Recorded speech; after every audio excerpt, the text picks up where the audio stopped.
Hello, my name is Felipe Diamante, and in the following video I will talk about how climate change will affect globalization and international business during the next 10 years. According to the United Nations, climate change refers to the long-term shifts in temperatures and weather patterns. This might sound familiar to you because climate change has been a crucial topic in the last decades. There are a lot of human activities that contribute to this problem, like the constant industrialization or the rise in contamination and deforestation. Although in the last years there have been myriad changes on legislations, international accords, and in our lifestyle itself, various professionals on the matter, like German climatologist Niklas Hahn, say that this is not enough. So in the next 10 years, we can expect an increase in global warming, causing extreme weather events to be more frequent. This means that in the long term, we should expect a decrease in our life quality, a lower life expectancy, and even more crises regarding our limited resources. This means malnutrition, shortage of production inputs, an increase in migration rates, and more, according to the environmental economist Irene Lauro. This directly affects globalization, which I will describe as the reality of what happens over there matters over here.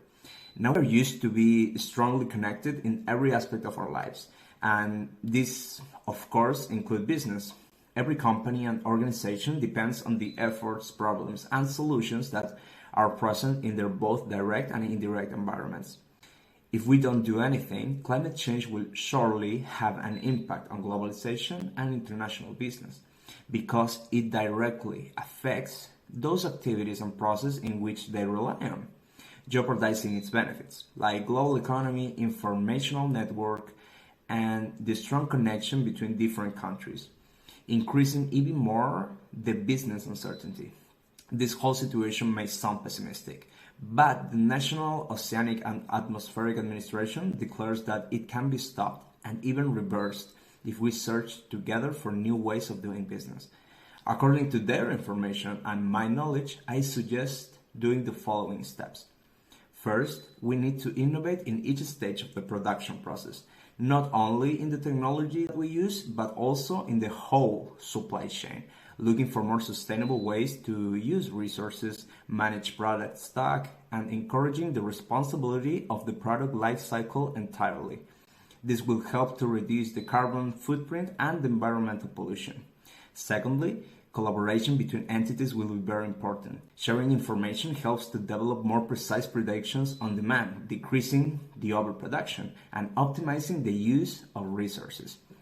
But for this, it's necessary for the industries to change the focus of business. Stop using the win-lose point of view and start searching for win-win strategies. There is already a remarkable trend for the use and promotion of sustainable products and services. People now prefer green products, eco-friendly or with low carbon print. This situation suggests that changing the production process into a sustainable one can bring benefits in form of competitive advantage and better economic results. The demand of this kind of products is constantly increasing, and the companies that utilize sustainable practices are reducing their emissions and increasing their profits.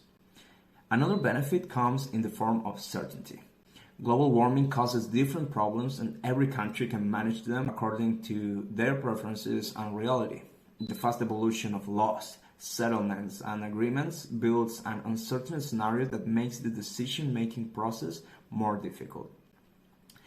At this point, it's clear that all actions and efforts should aim to decrease the harmful environmental practices, not only because it is good for business nowadays, but because it's necessary.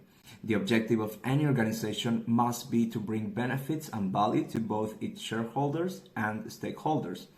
And due to the transversal growth and influence of organizations due to globalization, this is more important than ever, and every company must be held accountable.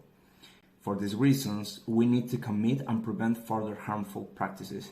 This must be a non-stop effort because we can't settle by doing enough. We must do better. So we need responsible and empathetic leaders that can guide us into change. And that is what I want to do as a future business manager.